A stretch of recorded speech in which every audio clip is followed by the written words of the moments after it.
ពេលយើងទៅខេត្តភាគច្រើនយើងអាសាលើចាស់ៗនិយាយរឿងមានបញ្ហាមួយជាងផ្ទះហ៎តែលើកគេនិយាយថាពេលដែលធ្វើផ្ទះទៅកុំឲ្យឆ្លោះមួយជាងកុំឲ្យសម្រាប់ក្រោយដាក់ជាងអញ្ចឹងខ្លាចជាងធ្វើនឹកឃើញរឿងមួយនៅខេត្តកំពង់ធំអាអានេះ នេះវាជួបផ្ទាល់ហ្មងអានេះគាត់មានបញ្ហាមួយជាងហ្មងមែនហ្នឹងហើយប៉ុន្តែមានគ្រួសារគាត់ទេគាត់និយាយថាអ្នកនៅជិតផ្ទះគាត់ដែរហឹមអឺគាត់ថាពូម្នាក់ហ្នឹងគឺជាមនុស្សដែលកំពូលមុខក្រាស់ហើយគេល្បីថាគាត់ហ្នឹងចេះអាគមអមអាមអីអញ្ចឹងណា គាត់ណាគេជួយជាងផ្ទះឬក៏អ្នកភូមិដែលត្រូវគេធ្វើផ្ទះអ្នកភូមិនៅហ្នឹងយល់អត់ ប៉ុន្តែគាត់ហ្នឹងគឺមុខសញ្ញារឿងអាគមហ្នឹងហ្មងអញ្ចឹងទៅថ្ងៃមួយហ្នឹងពីអ្នកប្តីប្រពន្ធហ្នឹងគាត់ធ្វើផ្ទះហើយគាត់ដើរអញ្ជើញអ្នកភូមិអ្នកអីឡើងនិយាយចំជាងផ្ទះគេមានជាងមួយអញ្ចឹងក្រៅពីហ្នឹងកូនជាងហើយមានអ្នកជួយអីអញ្ចឹងណាយល់គេលើកផ្ទះអីឡើងអញ្ចឹងទៅគេដើររហូតហ្នឹងគឺគេម្លងផ្ទះពូហ្នឹងព្រោះអីគេដឹងថាពូហ្នឹងជាមនុស្សអត់ល្អអញ្ចឹងទៅគេក៏ម្លងផ្ទះគាត់ប៉ុន្តែពេលដែលគេហកមកក្រុមប៉ូលីសអីលើកអាផ្ទះឈើហ្នឹងឡើងទៅហើយស្រាប់តែឃើញពូហ្នឹងមានថាមកដោយមិនបានអញ្ជើញមកដោយមិនបានចូលចា មុខក្រាស់ស្អាតចាមុខក្រាស់ប៉ុន្តែមកហ្នឹងគេក៏បានថាអញ្ជើញគាត់ទៅវិញទៅកម្លាំងគ្រប់ហើយអីអញ្ចឹងណាគឺគេនិយាយស្រួលបួនមួយគាត់ទេគេអត់និយាយថាទៅដេញគាត់មិនកើតវាអត់តំណងអត់សមទេធម្មតាជីវធម៌ខ្មែរយើងវាត្រូវមានជីវធម៌នឹងខ្លួនចឹងហ្នឹងហើយអញ្ចឹងគេក៏អញ្ចឹងថាមានគេលើកអីហើយអញ្ចឹងឲ្យគាត់នៅក្រុមភាសាអីអញ្ចឹងណាស្រាប់តែហកឡើងជ្រងអាកន្លែងអានេះគេហៅអីគេសកដាលេជ្រងឡើងហើយស្រាប់តែឃើញពូនឹងនៅ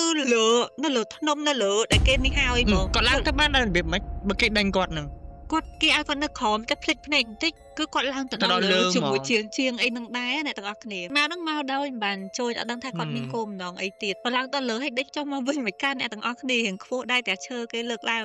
ទៅពេលហើយ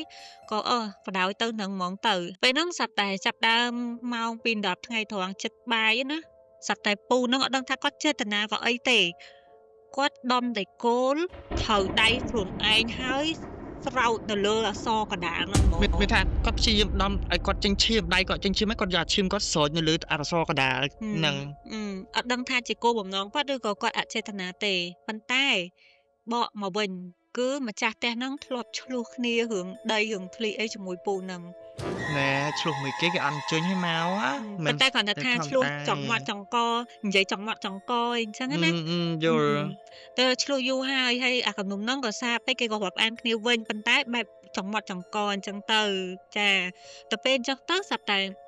អ៊ីម្ចាស់ផ្ទះហ្នឹងគាត់តែងើយមើលទៅលើហើយស្រាប់តែឃើញអសកដាលហ្នឹងណាស្រោចឈាមមកហ្មងហើយមេជាងដែលនៅលើហ្នឹងកលែកមកលើពូហ្នឹងហើយមើលមុខគាត់មកផាំងមកមុខគាត់ក្រហមហ្មងមុខពូហ្នឹងមែនមុខពូដែលធ្វើឲ្យដៃគាត់ឈាមហ្នឹងហើយមុខពូហ្នឹងនឹងក្រហមជាងថាមើលទៅឃើញនឹងក្រហមហ្មងវាហើយក៏អ្នកនាំគាត់ចុះមកវិញអីរុំរបួសអីអញ្ចឹងទៅហើយក៏មានការធ្វើពិធីអីដែរឃើញអញ្ចឹងវាថាអត់ធ្វើទេប៉ុន្តែផ្ទះឡើងទៅហើយក៏អ្នកខ្លះគេជំនឿអ្នកខ្លះគេអត់ជំនឿដោយសារតែម្ចាស់ផ្ទះហ្នឹងក៏យើងអត់ជំនឿដែរអញ្ចឹងក៏ធ្វើពិធីតិចតួចអីអញ្ចឹងទៅហើយក៏ឧបកិច្ចអីអញ្ចឹងហើយតែហ្នឹងក៏ធ្វើហើយអាហ្នឹងមតនកាមណាប្តីប្រពន្ធពីរអ្នកហ្នឹងគឺនៅលើផ្ទះហ្នឹងអ៊ីនិងពូហ្នឹងមុនដំបូងស្រឡាញ់គ្នាអ្នកទាំងអស់គ្នាស្រឡាញ់គ្នាខ្លាំងហ្មងប៉ុន្តែចាប់តាមពីធ្វើផ្ទះហ្នឹងហើយនៅជាមួយគ្នាអត់កើតមានន័យថាម្ចាស់ផ្ទះធ្វើផ្ទះថ្មីហ្នឹងគឺចាប់ដើមជួបគ្នាមួយប្តីប្រពន្ធគាត់ហ្មងចាប់ដើមបញ្ហាគឺមកហ្មងហ្នឹងហើយប៉ុន្តែមុននឹងធ្វើផ្ទះហ្នឹងគឺប្តីគាត់ស្រឡាញ់ប្រពន្ធគាត់ធម្មតារហូតដល់ប្តីហ្នឹងមានស្រីអូយប្តីហ្នឹងចាប់ដើមមានស្រីប្រពន្ធចាប់ដើមប្តីមានស្រីហើយប្រពន្ធពោះធំហើយចាប់ដើមឈឺទៀតឈឺទៀតបញ្ហាគឺមកជុំចិត្តត្មងទៅនៅរហូតដល់ប្រពន្ធគាត់ចិត្តគ្រប់ខែរហូតដល់ប្រពន្ធគាត់ឈឺលំស្គមខ្លាំងមែនតើហើយរហូតដល់ចិត្តដល់ថ្ងៃកើតហ្មងប្រពន្ធគាត់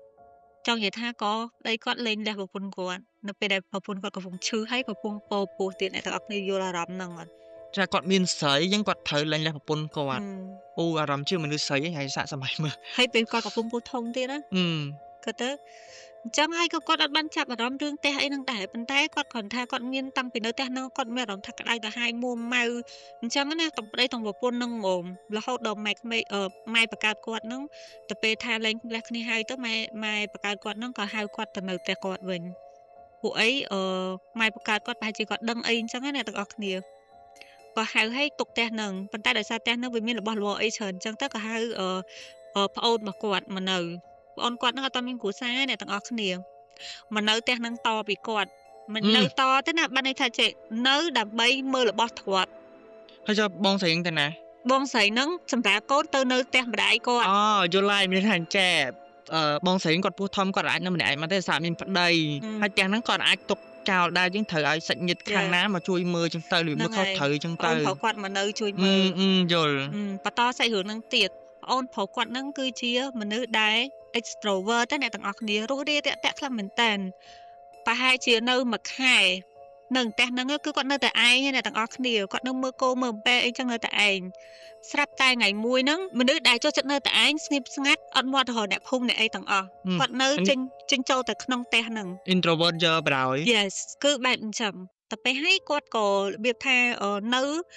រស់នៅបែបជាម្នាក់ឯងហើយអត់តាក់ទងទៅម្ដាយគាត់ទៀតផ្ទះគាត់រៀងឆ្ងាយគ្នាដែរអ្នកទាំងអស់គ្នាដូចជាយើងនៅស្រុកនេះគេនៅស្រុកនោះអញ្ចឹងណា គឺម្លងពីពិភពអីចឹងទៅ ប្រហែលជាអាចជាដល់ស្រុកទៀតព្រោះអីជារៀងឆ្ងាយដែរអញ្ចឹងគាត់នៅតែឯងម៉ែគាត់តាក់ទងកូនដែលនៅចាំផ្ទះឲ្យបងហ្នឹងណាតាក់ទងអត់បានក៏មកមើលអ្នកទាំងអស់គ្នាសភាពកូនគាត់ដូចមិនមែនកូនគាត់ពីមុនអញ្ចឹងស្គមស្គាំងហើយ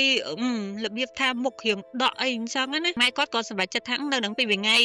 មើលកូនគាត់អីអញ្ចឹងទៅ តែគាត់បានចាប់អារម្មណ៍ថាមិនទេ ហ្នឹងហើយទៅពេលហើយគាត់ចូលផ្ទះបាយមើលអ្នកទាំងអស់គ្នាគឺស្មាត់ទៅដូចនរោអញ្ចឹង នឿថាដូចពួកពព្រាយអាបធ្មប់អីអញ្ចឹងលើវាគិតចា គាត់ហូបរបស់របរលបែបថាលលួយស្អុយរបៀបអីអញ្ចឹងណាអ្នកទាំងអស់គ្នាប្រវាក់និយាយមានតកៅមានអីនៅនឹងហើយគាត់ហូបនៅនឹងហ្មងហូបនៅនឹងអីនៅនឹង យើងចាំឆ្នាំលឺចាស់និយាយថាពពួកអមនុស្សពពួកព្រាយវិសាញហ្នឹងវាអត់ដែរស្អាតទេវាចូលចិត្តស៊ីអីកកិចដូច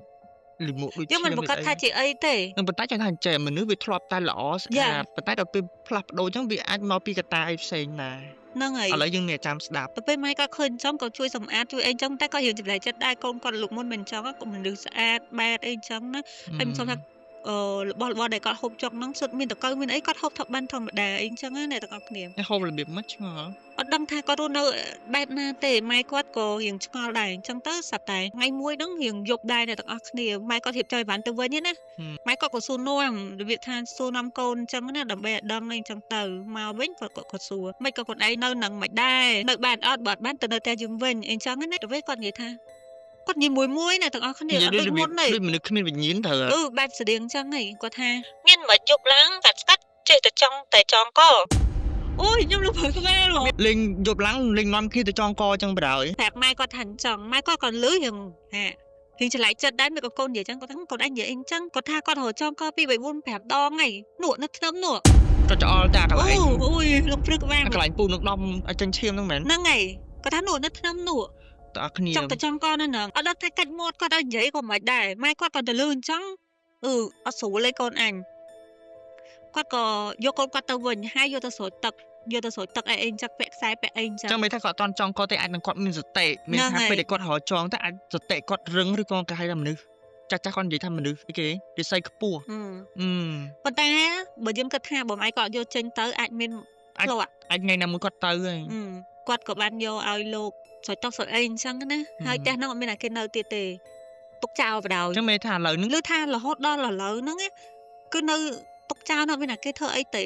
សូម្បីបងស្រីក៏គាត់ហ៊ានទៅដែរ ហ្នឹងហើយ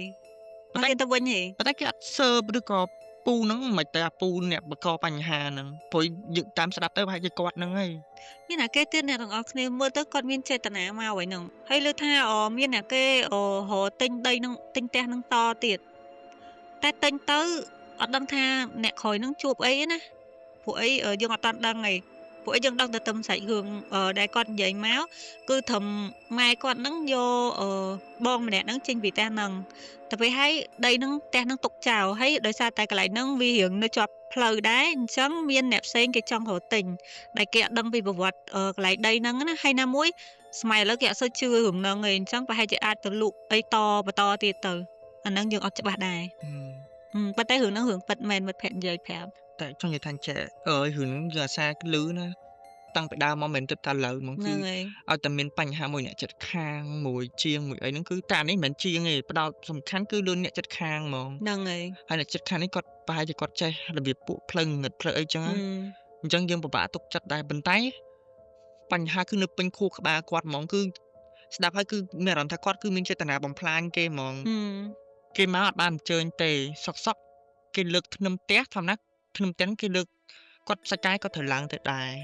តែគាត់បរហូរឈាមដាក់ទៅសកដាលនឹងទៀតអញ្ចឹងអានេះស្ដាប់មកគឺគាត់គឺជាមុខសញ្ញាហ្មងប៉ុន្តែចឹងហាច់ណាយើងយល់ថាអ្នកចិត្តខាងពេលនៅផ្ទះស្របគ្នាចឹងហើយល្អអាក្រក់វិញណាអ្នកចិត្តខាងអញ្ចឹងណាតែគាត់នេះមានអារម្មណ៍ថាគាត់ចិត្តខ្មៅណាពួកឯងប្រហែលជាគាត់គុំអារឿងឈុកនេះដីធ្លីអញ្ចឹងហើយគាត់ក៏ធ្វើជាត្រូវគ្នាដើម្បីបំផ្លាញគេអញ្ចឹងទៅចង់ថាចេះតែអស់គ្នាអារឿងដីធ្លីព្រំបន្ទល់ហ្នឹងវាច្រើននៅខេត្តគឺអាសាជួបហ្មងហ្នឹងហើយគេថាអ្នកខ្លះជួបសាហាវជាងហ្នឹងទៀតអ្នកទាំងអស់គ្នាមិនប៉ុណ្្នឹងទេគាត់ថាយើងអត់សូវដឹងអីអញ្ចឹងណាតអ្នកទាំងអស់គ្នាអាចមានរឿងអីដែលអាចនិយាយថាអត់ចង់ទុកតែឯងចង់ចែកម្លែកអូខេពីអ្នកនេះនឹងត្រៀមខ្លួនដើម្បីយករឿងអ្នកទាំងអស់គ្នាដើម្បីជួយចែកម្លែកទាំងគ្នាបានអ្នកបងប្អូនយើងជួយស្ដាប់ដោយសារតែអេពីសូតដំបងនេះអានេះយើងទទួលអានេះជារឿងដែលយើងទទួលបានខ្លួនឯងខ្លះហើយនឹងពីមិត្តភ័ក្តិរបស់យើងខ្លះអញ្ចឹងបើសិនជានៅអេពីសូតក្រោយៗយើងទទួលបានរឿងពីអ្នកទាំងអស់គ្នាយើងនឹងអានរឿងមកអ្នកទាំងអស់គ្នាចឹងអេពីសូតយើងមានប៉ុណ្ណឹងអស់ហ្នឹងហើយអញ្ចឹងអ្នកទាំងអស់គ្នាអេពីសូតយើងថ្ងៃនេះនិយាយអំពីជាងផ្ទះតែមិនប្រើលើជាងផ្ទះទេហ្នឹងហើយតែបោះអ្នកចិត្តខាងវិញហ្នឹងនិយាយវាអាចតទៅទៅនឹងរឿងអំពើបំពាន់អីខ្លះអីចឹងដែរតែបើមិនចង់ជឿក៏ពិបាកដែរអ្នកទាំងអស់គ្នាពួកអីរឿងហ្នឹងបានកាត់ឡើងហើយ